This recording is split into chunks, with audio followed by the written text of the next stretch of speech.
asalaamaaleykum wa rahmatullah wa barakatuhu mbokk yi am di jàmm yi dal leen ak jàmm seen émission waxtaan wi ak télévision Al Mauritania di jaajëfal mbokk yi nga xam ni ñu ngi woon ci programme yi di ko jukki waaye tamit ñu ànd ci ak yéen saa su jot la télévision leader la télévision Al Mauritania tey nag seen émission waxtaan wi mi ngi yóbbaale kilifa diine yi kilifa aada yi nekk ci tundu waalo yi rawatina ak ci réew mi fu ñu mën a nekk ci diwaan wi ñu ngi leen di ziyaara bu baax a baax di leen ñaanal yàlla réew mi am jàmm fa tabarakallahu njiitu réew mi Mohamedoul Cheikh El Ghazouani jawriñ yi nga xam ni ñoom la ñu dénk doxalinu réew mi ñu ziyaar leen bu baax a baax la société civile ku jublango politique yi également ñu yóbbaale doomaanu réew mi fi nekk ak ñu nekk bitim réew seen émission waxtaan wi tey ñuy jukki lu am solo ci réew mi ngir jogteef bi nga xam ni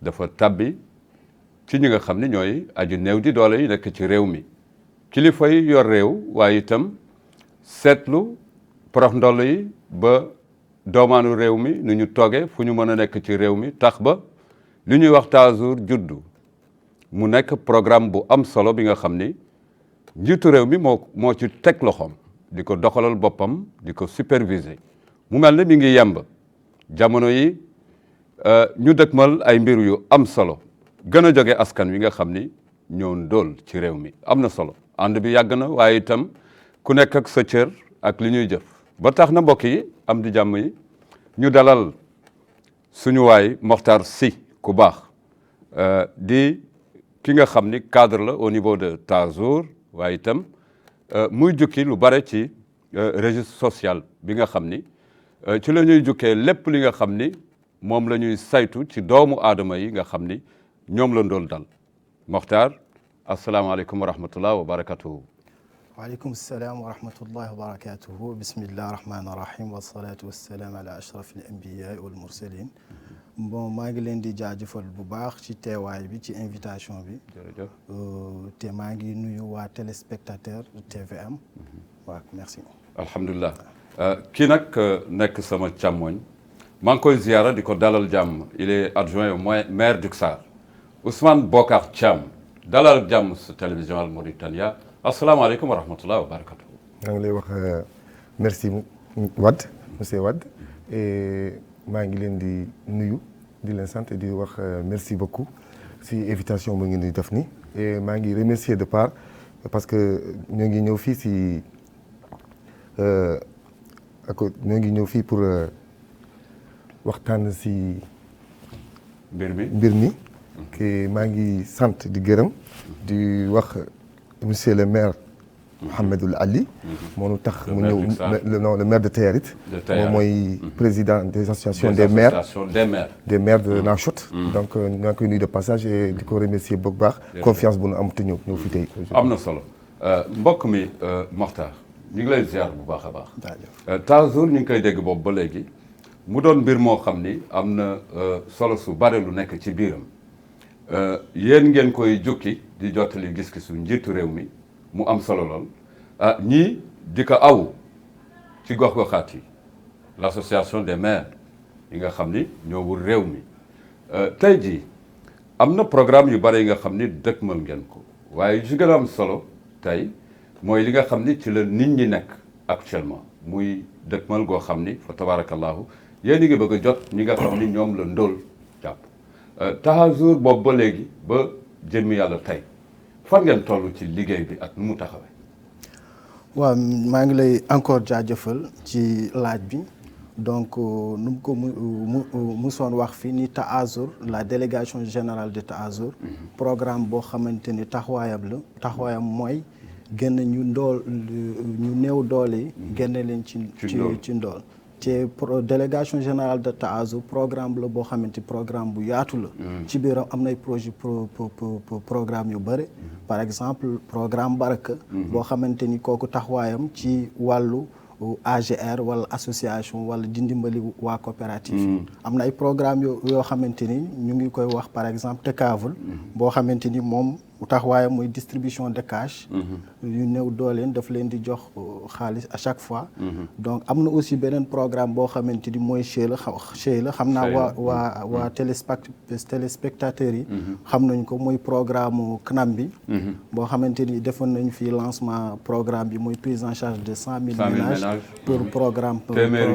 waaw exactement.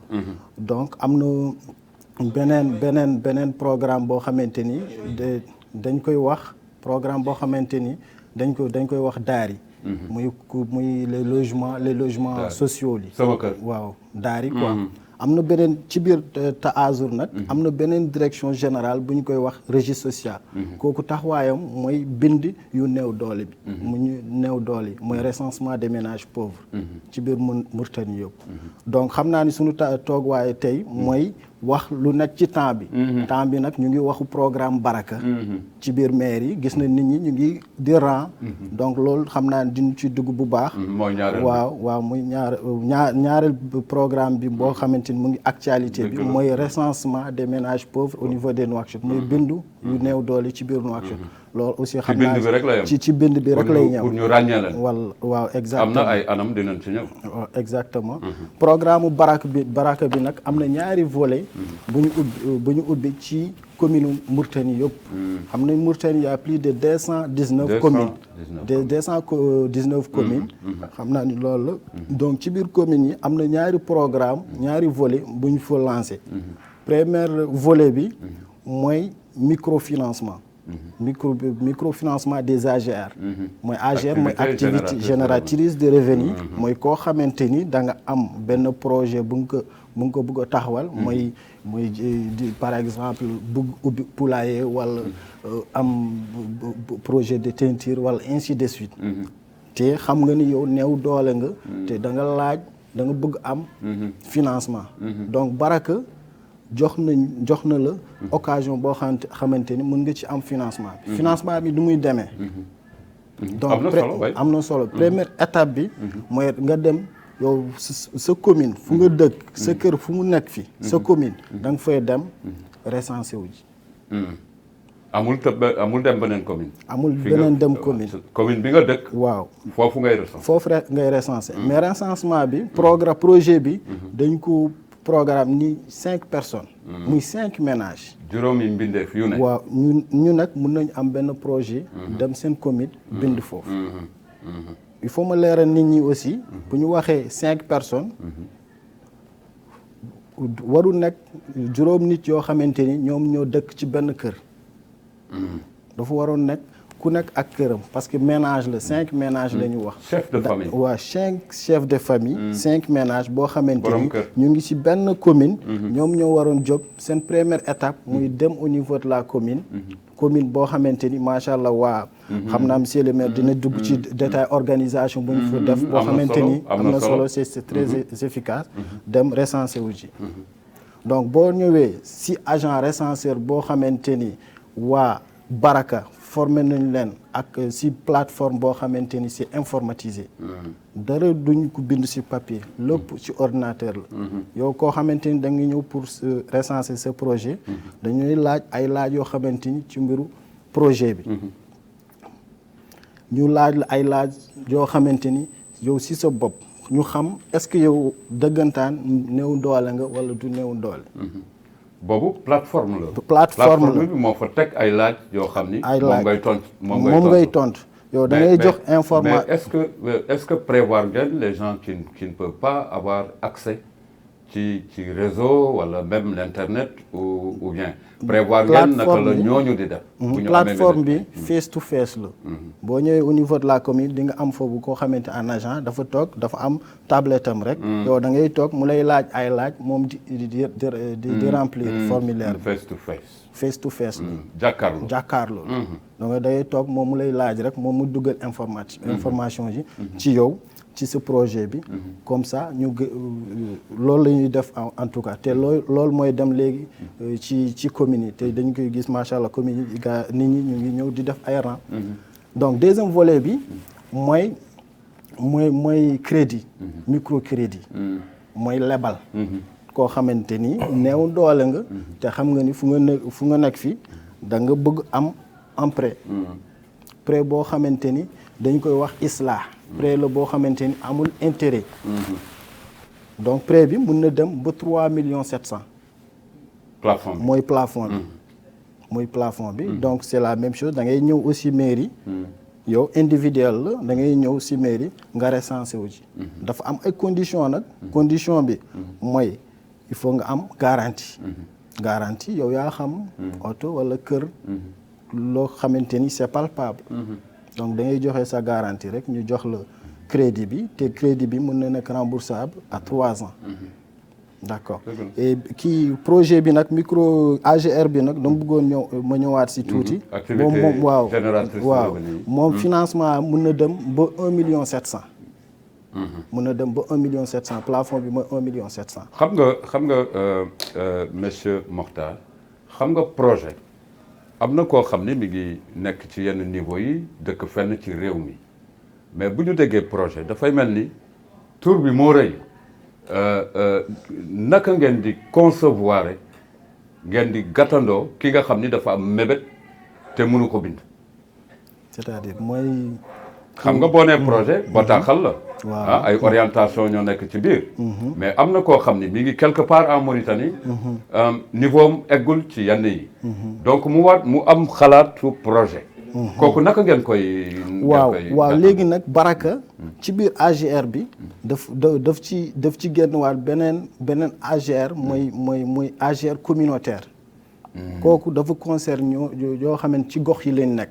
dans les villages collectif loolu moom village bi ci boppam mooy def ñoom ñooy def seen mbooloo. def seen projet pour seen gox. mais naka ngeen gisee organisation village yi seen bopp. waaw organiser village yi la plupart des villages macha allah sont très bien organisés surtout village yoo xamante ni maguñu. dañu am seen chef de village te macha allah am nañ foofu ay comité yoo xamante ni depuis régie sociale lañ leen di créer ñu ngi foofu on a leur contact am nañ seen numéro de téléphone xam nañ seen tour et tout. donc côté sensibilisation bi dina yomb. et côté recensement aussi dina yomb aussi. donc waa gox bi ñoom ñooy xool projet boo xamante ni ci intérêt gox bi la nekk. parce que ci intérêt gox bi ñoom projet collectif lay doon. ñoom tamit am nañu possibilité déposer au niveau de la mairie pour am financement. loolu aussi option boobu am na. waaw donc wax nañu waxu AGR bi. ak waxu kii bi mooy leb bi. mooy le prêt le micro prêt bi. boo xamante ni 3,7 millions. waaw prêt la quoi. 3 mën na dem ba 3,7 millions. et c'est remboursable à 3 ans. mais projet bi nag boo xamante ni si 1,7 million les 5 personnes nit ñi. seen projet bu ñu amee un maximum plafond bi 1,7 million la. bu ñu amee seen financement ba pare du remboursable may la dañu leen di may. donc duñ ko rembourser. il y a le projet ML aussi. waaw projet ML bi boobu à part la kooku boutique ML yi la. kooku à part la. te actuellement xam naa ni waa ML ñu ngi ci liggéey bu baax. ñoom tamit su seenu heure jotee rek. xam nañ duñ fi ñëwaat. gën a joxe plus de détails. Mokhtar Sy la ñu dégg mbokk yi ci programme mu Tazour mu wër réew mi jukki na li nga xam ni mooy yoonal yi nga xam ni dañ ko teg ngir jot ki nga xam ni moom la ndóol dal. kenn la moo xam kenn la wala groupe doomu aadama la ay mbindeef boo leen ñëwee ak ci yoonal yi nga xam ni moom la ñu tëral dégg ngeen ko dina ci am solo mais dinaa dellu ci yow ak dugg ak yow xuus bu baax parce que am na ay ñaxtu yi nga xam ni mi ngi tàbbi ci yenn ci doomu aadama yi ngir ci programme Tazour surtout ci doxalin wi monsieur le maire l'adjoint au maire damay fàttali ni tey jii sa toogaay fii association des maires de fi toogal mais yéen yorewu leen programme Tazour kuréel la boo xam ni defe naa ni doomu aadama yi ci réew mi ak sa bitim réew ñu ngi koy dégg doxalin yi des muy wàcc ba yéen ci maire yi nga xam ni programme bi du seen programme mais bu ñu demee bu wóolu leen ci teg ko seen loxo lan ngeen xalaat ni moom la ci mbokki Tazour jublu ci seen i gox. ñu ngi encore di la remercier di wax bisimilah rahmaani rahim que lii mooy collaboration bu gën baax si collaboration ñu am yëpp. mooy jokkandoo ak Taazur. c'est très important. parce que les maires ñoo lié directement avec la population. ci gox yi si gox yi. que projet bi am mooy projet président de la République Mohamed Cheikh Ould Ghazouani qui tient cœur si projet bi. lu ñu def mooy l'association des maires ñoo toog ak moom waxtaan ak moom. que lii projet bi muy dem loolu mu bëgg projet bi dem si kanam. am na ñu foog ni projet bi ay du projet. du leen di nax wala du leen di kii projet la buy dem ñun ñoo ngi nekk fii pour faciliter la tâche. ak pour sensibiliser nit yi. pour ñu ñëw bind. mais néewu doole rek ñoo ko moom. amul kenn ku ko moom laa néewu doole yi. ñoom ñoo moom lii. keneen moomu ko. donc bu kenn nax boppam. ñaan ngeen wooyee néew di doole. néewu doole ñu amul. ñun ñu wax ñu amul. ñoo amul. amuñu liggéey amuñu dara. ñoo ngi toog seen kër ñuy jaay fii ay couscous parfois amuñu. wala di jaay def leneen. di jaay ay ndox. wala ay lii ñii ñooy néewu doole. wala borom saret yi ñii ñooy néewu doole. dégg nga mais doo gis kër bu baax. oto bu baax. ak lii bu baax nit bi ñëw di garantir otam. ak lii di kii loolu du ay néewu doole. même ci mode garantie yi war nañu mën xam ni kii. wallaahi loolu. parce que lii. c'est destiné ak néewu doole yi. loolu lu war ma. mais comment la tëddee naka ngeen koy doxalee par rapport aux critères ak. critères yi du koy xam. man bu ma ko bëggee dëkk Keuzaar. par exemple. naka laay def. moom da ngay ñëw yaa ngi dëkk Lixar. da ngay ñëw di bind. soo ñëwee bind ba pare nga recensé. mais dafa am liggéey beneen bu si topp. am na enquête ci biir kër. loolu Taazur moo koy toppatoo. ñun ñu fi nekk là pour faciliter la tâche aux populations nu bind. mais y a deuxième travail aussi encore bu am. les nit yi Taazur yi dinañ ñëw sa kër. di vérifier di xool loo am ak loo amul yëpp. mu ngi si. ki yooyu bokk na si critères yi. ñoom ñoo yore critères yi. lu mu am ba ndax fa la dëkk. wala fa la dëkk. waaw bu ngeen bëggee xam fan la nit ki ndax fi mu wax ni fa la dëkk. fa la dëkk wala bu ngeen ko bëggee xam. bon xam nga ñoo ngi toog. c'est association des maires yi yëpp. ñu wax que nit yi suñuy dem di suñuy ñëw di bind. am nañu lu nekk notable quartier. moom mooy xool est-ce que kii dëkk na foofu wala dëkkul foofu. benn ñaareel ni suñu toogee xamuñu ko. duñ ko wax ne indi facture këram. facture këram. pour ñu xam kam au moins kii Lixar la dëkk. wala imma mën nañu yónni suñu ay agent pour ñu dem xool kii sax fii la dëkk wala dëkku fii. parce que xam nga Mauritanie bi ñëpp a xamante. ñëpp a xamante. donc bu kenn nax boppam. parce que Taazur lu ñu wax ak dërëw bi lu ñu wax. ku dëkk si benn commune des si commune am. mu bind moo gën facile. bu mu yàqal boppam bu jéggi commune am dem feneen. jéggi commune am dem feneen day yàqal boppam rek. boppam rek lay yàqal. parce que su ko defee. am na lu koy tàggatale ci kanam jeex na effectivement loolu mooy bu ñu sukkandikoo ci maire yi fànnu jottali la décentralisation. ak maire yi aussi ñu fàttali ni ñoom ñoo xam seen gox. loolu moom bokk na ci lu ñu gën a rafetlu ci fànnu Taazur. laal maire yi ngir jot ñi nga xam ni ñooy askan wi ci anam buñ ko tëralee. monsieur Mokhtar Sy de Taazur toujours programme yi dafa am solo mais bu ñu xalaatee ni am na ñuy dem du ñu am satisfaction di dellu si xam nga dem na mu mel ak naka la nit ñi di demee jamono yi mairie yi la ak yenn béréb yi on est d'accord mais gis nañu ñu bare ñoo xam ni dañuy dem découragé dellu si lan moo des ci mbir mi. waaw mais découragé ci lan exactement. découragé nii yow dem nga bind te sa tur gënu ci liste mën na am sax taxaw suba si teel ba ngoon si waaw bon xam nga père de famille quand ak nu ñuy entassé woo ci yenn difficulté ci rang yi ak yooyu est-ce que c'est une bonne méthode pour ci mbiru organisation bi la mairie waa mairie ñu ngi ci def liggéey boo xamante ni qui est vraiment remarquable muy lan par exemple ñun am nañ mairie yoo xamante ni dañuy joxe quota journalier boo ñëwee le matin par exemple dañuy recenser ku nekk ñu jox la sa numéro ku nekk xam na numéro am par exemple dañuy jël benn quota par exemple ñu ni 30 personnes 30 équipes la ñuy jël muy le projet là muy 90 personnes ñu jox leen seen numéro ñeneen ñi ñu ni leen dem leen ngeen def seeni programme ba suba yéen tamit ngeen ñëwaat pour ngeen mun bind am na ñoo xamante ni dañuy dem mais am na ñoo xamante ni dañuy toog bëgg a toog naan ataay di waxtaan ci leneen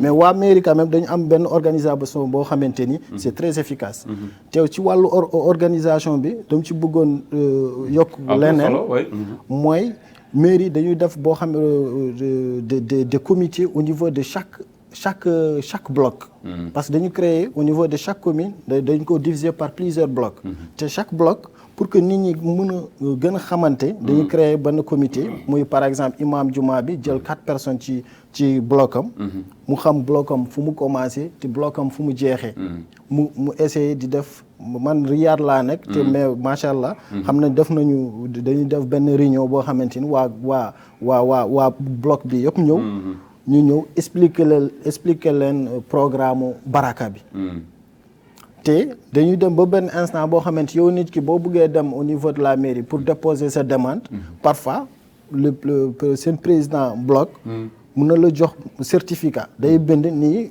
Ibrahim moom ci gox ci quartier ci bloc bi la bokk mu dem et y a déjà une certification qui est claire donc organisation boobu dinaa ci profiter di remercier monsieur le maire par rapport à ça te waa Taazur ñu ngi ci kontaan bu baax waa Dakar nañ ci bu baax te ci wàllu mbind bi ñu sélectionné la wala ñu bañ sélectionné la c'est par rapport aux informations parce que aux informations données parce que kii agent bu plateforme bi moom boo ñëwee ci moom daf lay laaj laaj yoo xamante ni pour xam yow sa situation fu mu nekk est-ce que yow doo par exemple doo fonctionnaire de l'État wala est-ce que tu ne travailles pas dans une structure boo xamante ni privée te am un revenu mensuel donc parce que dañu jox benn délai boo xamante ni de recensement de projet ñu ku ñëw dañu lay recenser mais nit ñi nañu xam ni après un mois boobu dañuy def une période d'évaluation waaw bu ñu paree ci recensement bi day am benn phase boo xamante ni d'évaluation la yow boo xamante parce que macha allah tout Mauritanie a une pièce d'identité donc dañuy def croisement avec les autres ministères boo nekkee fonctionnaire rek day sote day tëb dégg nga donc loolu aussi daf ñuy dimbali te nit ñi aussi il faut ñu dimbali parce que projet boo gis pour mu am impact il faut mu jaar yoon bu mu waroon jaar waa projet yi am nañu responsabilité bu mag boo xamante ni dañ ko waroon def pour projet bi jaar yoon boobu mais population bi aussi il faut ñu dimbali ñu parce que yow yaa ngi ci quartier man par exemple damay liggéey Taazur am sama salaire am sama kër ak sama oto ñëw sama biir commune bind sama tur wala sama tur rak boo xamante ni du néew doole mu bind turam boo yow kenn taamu ko yow bu ñu la jëlee place ku néew doole nga jël mais léegi waaw néew doole boobu kan ngeen natt ni mooy néew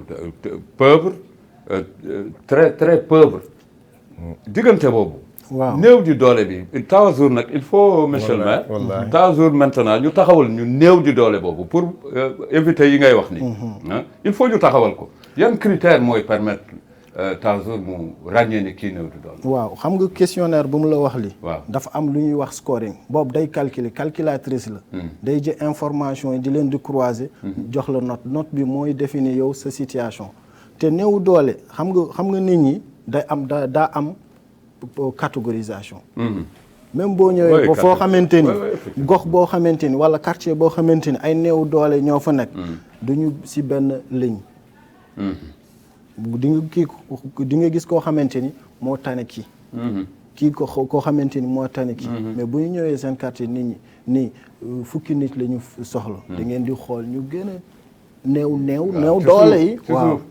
waaw donc néew doole en général expert tubaab bi banque mondiale ba ni ñoo xamante ni dañu am xam-xam bu bëri ci wàllu social néew doole dañ koy définir si yow sa revenu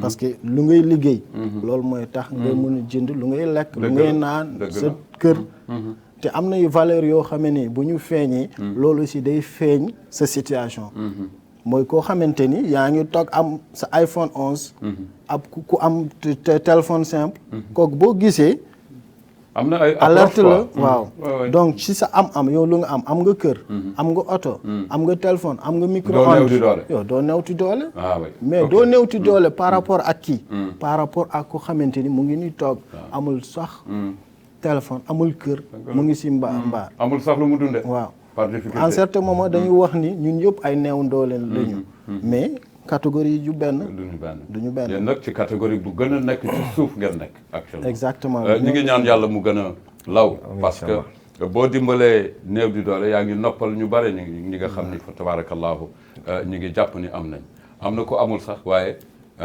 ku defe ni am na sax waaye beneen néew di catégorie néew di doole laxasu laxasu ak moom dafay jur ay gàllankoor alors les mairies ngeen taxaw ci lu am solo programme mu Tazour ci boppam keroog bi ngeen ko jotee am na gis-gis yi nga xam ni méngale ngeen ko ak ni ngeen dëkkee chaque jour ci mairie yi parce que mairie yi xam nañu seen fonctionnement mais keroog bi ngeen jotee programme mu Tazour est-ce que méngale ngeen ko ak signe de pauvreté bi ak les cas sociaux yi nga xam ni yéen a ngi jànkoonteeg moom ci biir mairie yi surtout mairie Sarr wala yenn mairie yi nga xam ni en périphérie ñi ñuy wax ni néew di doole ña nga fa. voilà gis nga lu mu bëgg expliquer. que maire les mairies. mairie d'abord mooy social. maire mooy social. kër social la. waaw kër social la. ñoom ñoo waroon def liggéey bi. avant Tazour bu am. parce que lii mooy seen liggéey dimbali néewi doole yi. parce que lii nu teg moo tax nu teg nu foofu. mairie yëpp nag mooy Nouakchott bi yëpp.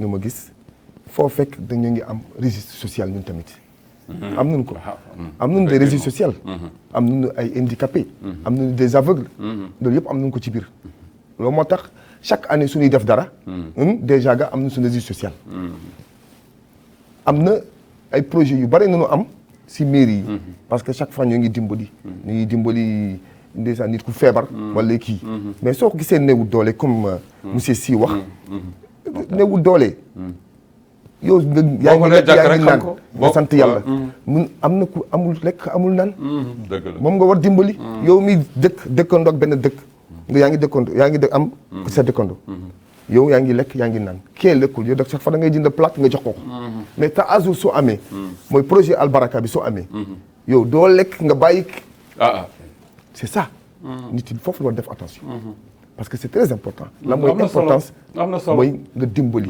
doo dégg yow kese que projet bi am na nga iñaalal keneen ki xam nga sax lu ci gën a garaaw mooy nga jël place ku ndóol waaw nga iñaalal keneen ki yow nga am lu tuuti loo yaakaar xañ ko ki ndóol c'est très important sa digganteeg yàlla moom wallaahi parce que l'association des maires yëpp toog na parce que ñoom nga l'association des maires à chaque fois ils sont ensemble ils sont en train de battre sur beaucoup de choses beaucoup man j'ai connu les mairies ça fait 20 ans maa ngi si ay mairie mais depuis je n'ai jamais vu musuma gis association bi maire bu am comme année bi am impact bu année comme année impliqué si affaire kii bi loolu moo tax année bi nangu nañu beaucoup de choses monsieur le maire moom loolu moom xam nañu lu tax parce que on arrive des fois à tomber sur un maire qui est de l'opposition ak yooyu gouffre boobu vraiment cette symbiose là loolu moo am na solo mais mbaa leer na dans l'unanimité au niveau de l'association en entière à Nouakchott tout le monde bravo Tazour loolu moom mbégte la maintenant qui parle de programme parle des équipes yi 219 mairies il y a aussi une équipe boo xam ni Tazour ñoo ko mettre en place dans ci gox goxaat ci ak yooyu parce que s'il y a un programme il y a forcément des hommes naka ngeen tàggatee su fekkee am na des hommes yoo xam ni Tazour moo leen tàggat pour que ñu dem defi liggéey bi ci terrain bi. waaw kii liggéey bi liggéey de partenariat la entre Tazour ak waa mairie. parce que ci par exemple au niveau 219 mairies par exemple.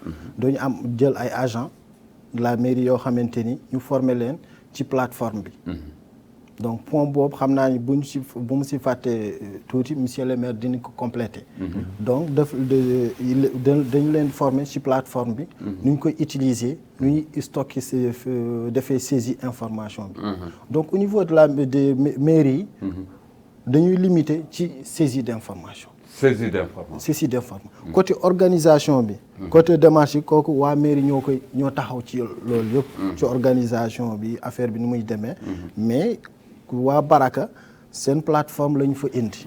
boo xamante ni moom day collecter ay informations ku ñëw ñu collecter ces informations. bu ñu collecter ces informations automatiquement day tëju dem ci serveur bi. di tëju.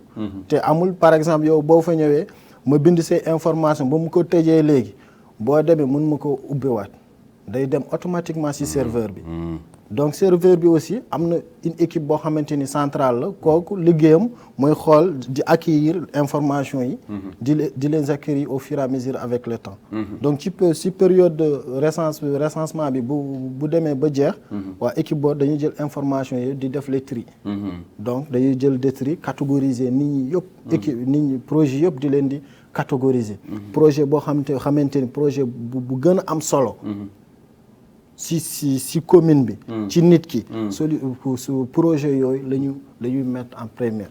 pertinence pour projet. parce que projet yi du ñu benn. mais am na projet yoo xamante ni dama leen di wax sax. mais damay bàyyi nit ñi xalaat. projet projet yoo xamante ni yow. da nga ci am intérêt. te sa commune da ci am intérêt aussi. effectivement say décal dañ ci am projet yenn ci contexte yi. exactement ñuy dem maraîchage. ñuy dem. yenn yi yoo xam ni dafay non seulement parce que ñun noonu lañu gisee projet mooy lu jaadu projet war na mun a jëriñ aussi indi emploi bien sûr ay xëy loolu mooy avantage du projet projet contexte changement de contexte ci gox yi am na solo lool mais mbokk mi dañuy ñëw ci li nga xam ni moom mooy wax tudd nga fi léegi waaye laagu yi ñi nga xam ni ay handicapé lañ on arrive dans les mairies points yi nga xam ni da ngay jóge bàyyeekoo sa kër dem fa mais il y a des très très pauvres handicapés en même temps qui ne peuvent pas se déplacer comment faire naka la ñuy def ba laal leen am na ñoo xam ni très très pauvres ils peuvent même pas aller à la boutique ñooñu aussi est-ce que laawaal seen projet laawaale na leen ci gis-gis yi waaw bon projet Baraka bi par exemple moom objectif am mooy recenser projet yoo xamante ni sont pertinents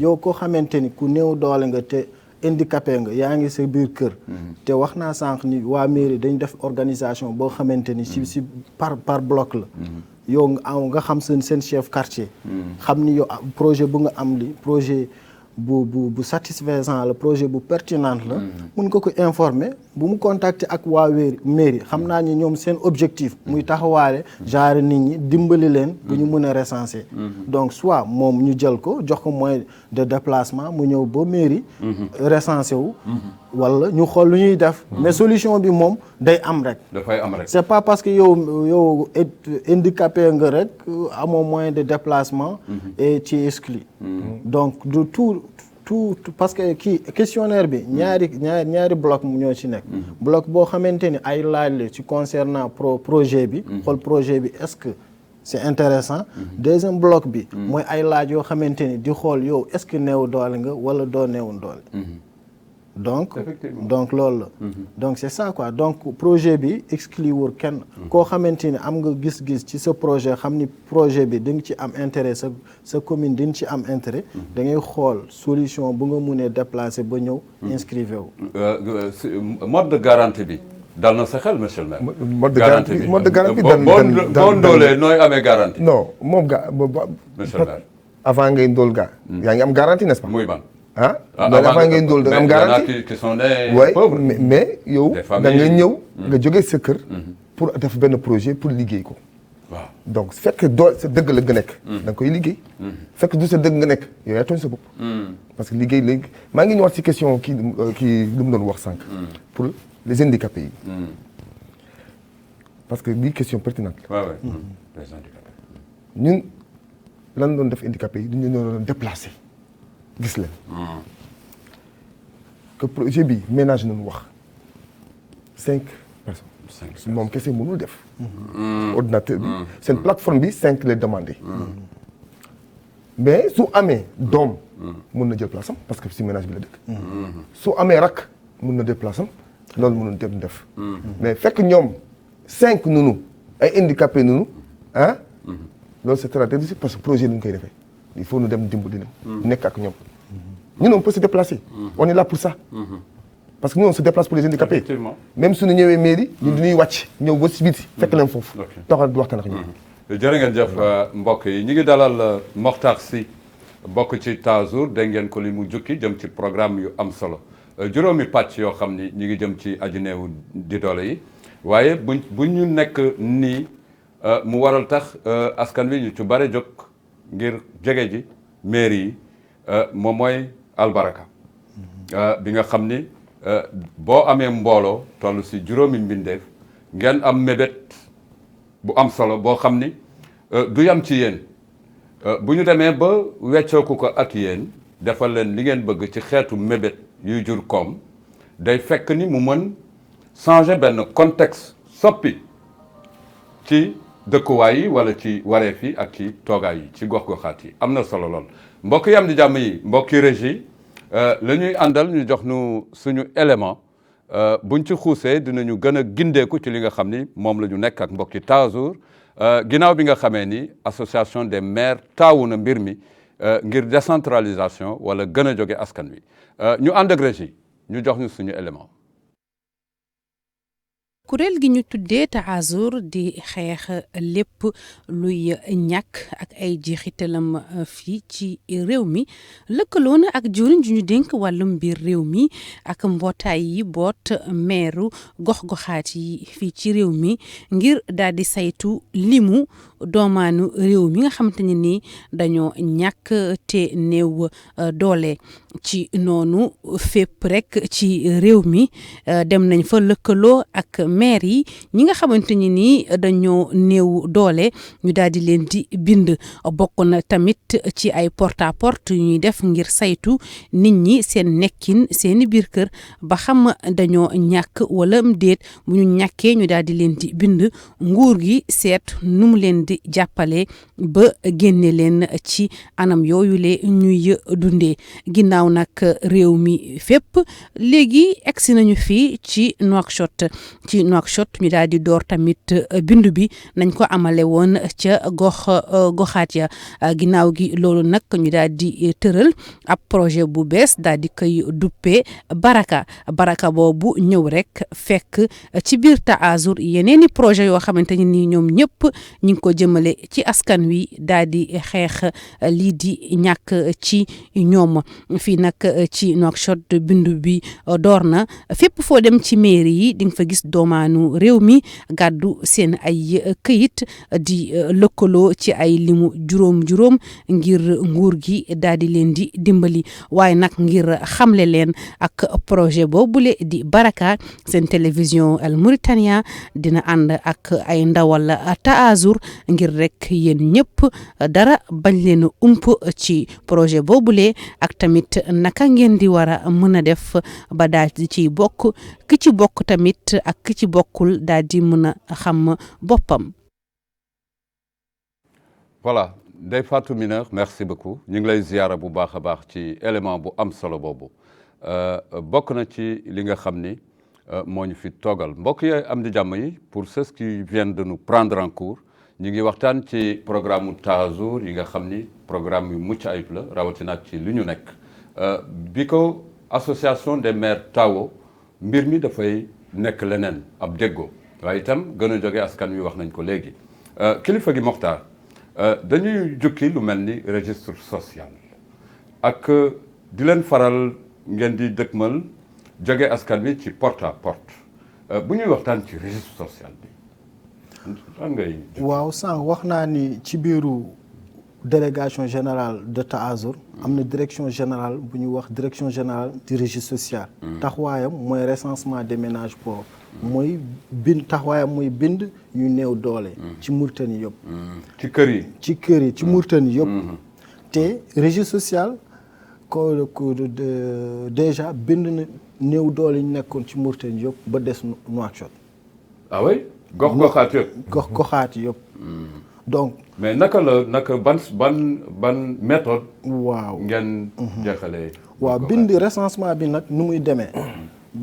ci gox yu ndaw yi. registre social dafa doon ñëw ci gox yu ndaw yi boo xamante nit ñi yëpp xamante ni dañuy def ciblage bu ñuy wax ciblage participatif.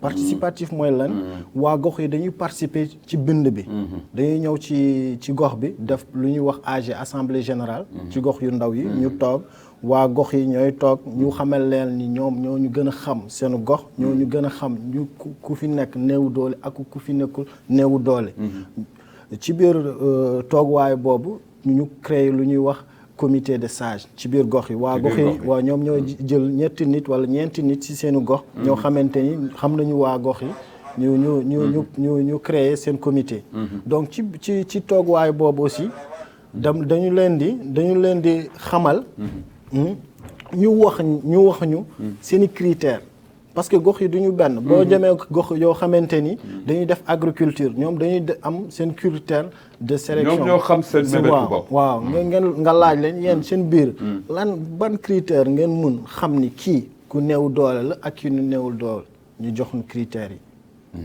après ñu jox leen seen quota ñu wax ni seen gox bi juróomi kër lañu fi soxla ngeen xool ci seen biir ñu gën a néew doole par exemple juróom ñi ngeen jox ñu jox ñu les ménages les plus pauvres ci gox bi buñ ko joxee ba pare ñu jox leen benn délai boo xamante ni réception de réclamation la bàyyi fa suñu numéro vert muy 10 waaw nit yoo xamante ni dañ doon toog ci AG bi mais amuñu woon sañ-sañ di réclamer wu dañ leen di aussi jox opportunité boobu jox leen numéro vert bi bu ñu delluwaate fii sinon ak shot ñu woow ñu jox leen délai bi day am koo xam ne def ñuy woo ni waa gox yi def ñu ma ci liste bi te ku néew doole la te mais amoo woon sañ-sañ di wax ci AG bi ñu jël seen information ñëwaat pour traitement de réclamation yow mi ñu woo ñu ñëw ba sa kër xool sa situation fekkente ku néew doole nga ñu def la ci ñu bind sa tour sa liste bi boo neewul doole nag ñu wax la lu leer ci programme bi donc boobu dépassé day am beneen mission de collecte de données waa ONS bon léegi changé nañu seen tour fàtte naa mais waa ONS quand même dañuy def lu ñu xamante ni collecte de données waa gox yi dañu jox par exemple fukk kër boo xamante ni ñu gën a néew doole seen biiru gox waa ko xam nañu seen tour xam nañu seen numéro d'identité seen numéro téléphone te liste bi waa gox yi waa comité bi moo ko signé liste boobu la ñuy jox ONS ni leen ñii 10 personnes ñi ménage dem leen ku ne ngeen ñëw seen kër ngeen jël information ñu ñoom pour confirmation ni ménage bi pauvre la ou pas pauvre léegi registre social am na lu ñuy wax base de données de toute la Mauritanie des ménages pauvres am nañu plus de 210 000 ménages yoo xam ne yu gën a néew doole ci biir Mauritanie mais ville yu mag yi comme Nouadhibou comme Nouakchott def AG par exemple du yomb te nit ñi xamante wuñu donc waaw ci par exemple ville yoo xamante comme Nouakchott wala Nouadhibou par exemple porte à porte la ñuy def porte à porte la ñuy def yow dañuy ñëw ba ci biir sa avec une équipe bien formée waaw dañu am ay enquêteurs yoo xamante ni dañu leen di former ci lu ñuy def enquête ci lu ci ànd lépp donc enquêteur bi moom tablette am la yor day ñëw sa biir xalaat ngeen ci mbiru guerre ci mbiru guerre mooy corruption xam nga koy formé loolu aussi am na solo trop mais ci mode de formation yi ak yooyu monsieur le maire gën lu bees que loolu aussi encore lu mu wax lu ñu def ci village yi ak ville yi ils ont fait la même chose ici à Nouakchott oui ñun duñuy ànd ak ñoom merci ñu formé benn comité ñu toog am président am vice-président il y a 8 personnes que ñoom aussi ñu jël si numéro superviseur bi ak numéro contrôleur bi ak enquêteurs yi lu manqué ñu woo jërëjëf am na solo am na solo déjà gaaw laa déjà fait def nañu ko déjà am na solo def nañu ñaari comité léegi des na yeneen jours yi parce que bakki dem nañu commencé def na ñaari comité dégg nga léegi ñaari comité yi ñoo ngi toog am président am vice-président lu manqué ñoom ñooy complété mais lu yàq aussi ak ñoom ñoo ko yàq parce que ñoom ñooy responsable effectivement comité de quartier yi ñoom ñooy responsable dootuñu wax mairie wala Tazour ñoom ñooy premier responsable lu manqué ñoom la lu yàq ñoom la am na solo trop parce que kii waa registre social dañu créer benn plateforme boo xamante ni dañ ko inclure ci tablette yi kii waa registre social dañuy suivre en même temps en direct enquêteur bi parce que ay day am ay enquêteurs boo xamante ni day toog ci këram rek di remplir Effectivement. wala di woo jël Yooyu. si 5 personnes indi leen nga. ci suufu kii bi di bind loolu amatul mooy xeetu guerre loolu amatul parce que technologie bi dafa avancé dañu am benn système boo xamante ni yow enquêteur bi yow da ngay dugg ci bloc boo duggee ci bloc nu mu ko waxee sànq waa mairie dañu faciliter créer le comité au niveau de chaque bloc yow da ngay dem en contact direct avec le chef de bloc mu wax la man sama bloc fii la commencé fii la jeexee moom ci chef de bloc bi mooy président comité bi day ànd ak yow ngay def porte à porte boo demee ba pare waa chef de bloc bi il faut mu confirmer ni yow est-ce que fàtte amoo ku nga fàtte te bu amee koo xamante ni dafa voyager wala dafa dem marché ñëwul woon foofu kii enquêteur bi dafa fay bàyyi numéro am en cas bu kooku ñëwaatee ñëw enquête donc bu ñu duggee ci biir kër bi di def enquête dañu am benn questionnaire boo xamante ni wax dëgg yàlla questionnaire boobu saytu ngeen ko waaw liggéey dañ ko liggéey nit koo xamante ni boo ko laajee laaj yi ñu demee ni mu jox la information yow automatiquement mun nga xam ni kii mun nga ko évaluer mun nga ko évaluer effectivement mun nga ko évaluer effectivement Mokhtar mbokk yi Mokhtar Sy de Tazour ak programme Tazour moom la nekk di jukki jàkkaarloo ki yéen muy programme mu njiitu réew mi ci gis-gisam mu fas yéene egg ci ñi nga xam ni ñooy aji ndéew di doole yi mais Mokhtar xam nga mbir ku ko teg nekk ci boo eggee ba benn bis am nga loo ci seetlu bëgg nit ñi xam ko pour wàññil leen coono xam nga loolu aussi dafay suqaliku ci évaluation am na loo bëgg a artu nit ñi maanaam seetlu ngeen ko ci déroulement yi boo ci tànn benn ba ñaar ba ñett ban appel ngay lancé mbokk yi nga xam ni dañuy duggee mbir mi ni nga xam ni prévoirul leen ko yan tegtal nga leen di jox ñooñu. waaw ci mbiru évaluation ci mbiru information parce que affaire bi yëpp question d'information rek la. donc liggéey bi en premier lieu waa mairie ñu koy def waa Taazur ñu koy def. te moom mooy objectif teewaay. tey bi mooy xam seetlu mu naqadi leen. te bëggatu leen doomu aadama yi. def ko waaw dañu bëgg xamal ni nit ñi nañu joxe information yu baax yi yow enquêteur bi bu mu ñëwee ba si biir sa biir kër moom liggéeyam lay def. même fekkente 1 heure de temps ngay del toog ak moom nga jox ko information yu jaar yoon yi. nga bañ a def comme waa job yi. job yi. waaw. yow boo amee kër da ngay wax ni am nga kër. boo xamante ni yow fonctionnaire la da ngay wax ni yow fonctionnaire la. parce que liggéey bu ñuy def liggéey la boo xamante ni dafa tellement sensible. parce que liste bi day gën a léegi. ñu wax Taazur sélectionné wul par exemple yu néew doole yi. Taazur xam nga bare na ñaxtu. waaw loolu day am mais nañu xam ni Taazur day am sa part de responsable mais nañu xam la plus grande part de responsabilité ci population bi lay ñëw. par exemple yow waa bloc 10 maisons wala 50 maisons wala 100 maisons. xam nañu gën a néew doole foofu. yow man par exemple ñu bind suñu kër. sama dëkkaale koo xamante ni bu mu añee du reer. binduwuñu ko. man maa waroon nekk premier alerteur. man maa waroon am sañ-sañ dem ba Taazur wax leen ni lii xaw ma erreur la wala du erreur. man bind nañu sama tur. te damay liggéey am naa sama salaire. waaye sama dëkkaale bi moom wax dëgg yàlla bu mu añee du reer. jërëjëf loolu am na solo. te Taazur dafa créer un système de gestion de réclamation boo xamante ni. mooy nit ñi li ñuy ñaxtu dañ joxe numéro boo xamante ni boo amee loo xamante ni jaarul yoon wala leerul yow tamit nga dimbali ñu woo wala ñëw suñu directeur nga wax ñu ko joxe information yi monsieur le maire au niveau des maires yéen a xam population yi moo tax ñu taamu leen am na loo xam ni bëgg nga ko wax seetlu ngeen ko bëgg tamit population bi comprendre ko ci doxalin wi lan la man lu may wax ci population bi que ñun def ndànk que ñëpp daanu bind tout le monde parce que déroulement bi c'est 1 mois bu nu ñëw précipité rek daanu si nit yi ku nekk di wax bind ma mais ñëpp c'est leur droit bi ñoom ñoo ko moom ñëpp daanu bind que lu may laaj encore bul kenn nax boppam mënoo jógee Toujinin pour ñëw mairie Lixar mënoo jógee mairie Lixar pour ñëw dem Tayarit mënoo jógee Tayarit nga dem Tavazene c'est pas possible même fekk sa parent mu ngi foofu mënul nekk. parce que day yàqal sa bopp.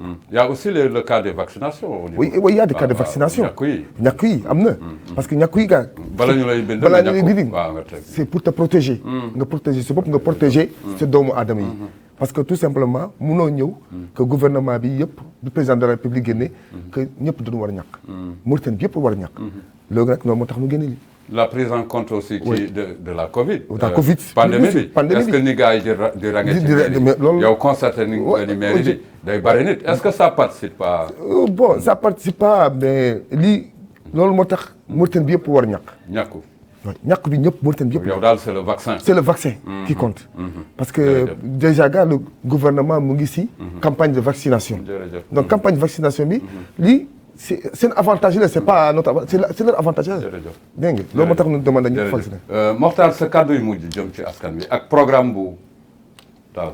waaw bon dama bëggoon wax waa askan ni gouvernement bi. ni Taazur ñu ngi lancé ay programme pour dimbali ñu néew doole yi. damay ñëwaat lu mu doon wax sànq muy question de responsabilité. waa population yi. nañ ñuy dimbali. bu baax ci programme bi ni muy demee. inchallah programme bi bu baaxee ñun lépp la. jërëjëf bu baaxul aussi ñu xam ne ñun ñëpp la. wallaahi donc mbokk mi daal na wax ne booy dund ci àddina da ngay xool ñi nga tane. waaye bul xool waaye nag ñi nga tane ñooy néew di doole yi kenn ku nekk rek na ko natt ci boppam. mbokk yi am di jàmm yi seen émission waxtaan wi Ibrahima Idriss Wade àndoon ak yéen waaye ak ñi mu feggool di Mokhtar Sy nekk cadre. fële ca registre social délégation générale bu Tazour mu nekk mbir moo xam ni mbir mu am solo la aju néew di doole yi fa tabarakallahu nañu dundee yaakaar ndaxte njiitu réew mi ak gis-gisam taxaw nag jonn ngir jot leen fu nu mën a nekk ci réew mi mu am solo lool. ñu àndoon ci ak monsieur l'adjoint au maire Duc Sarr représenté l'association des maires de la République islamique de Mauritanie Ousmane Bokar Thiam. fa tabarakallahu ñu remercier leen bu baax a baax mbokk yi am di jàmm yi noonu lañ leen di joxee dig daje incha allahu rabbi ci suñu yeneen programme yàlla na leen jàmm fëgg dëkk ak yéen fanaan ak yéen dëkk fa bu mu fa jóg bi jaayil Mustafa al Karim Seydina Muhammad mbokk yi fanaan leen jàmm alhamdulillahi rabbil alamin asalaamaaleykum wa rahmatullah wa barakatuhu.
مرحبا بكم مشاهدينا الكرام معنا في نشاط الرقمي عبر قناة الموريتانية. دائما نتحدث عن علاقة الإنسان بالأجهزة الإلكترونية وتطور استخدام الإنترنت في مناحي حياتية مختلفة.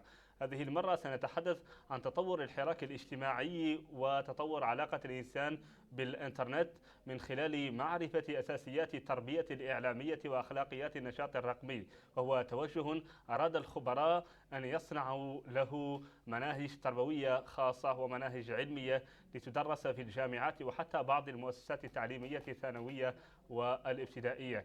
سنتعرف على التربية الإعلامية وأساسيات النشاط الرقمي في هذه الحلقة من برنامج النشاط الرقمي مع الإعلامي والأستاذ الجامعي الدكتور محمد ولي الشيخ. أهلا بكم. أهلا وسهلا.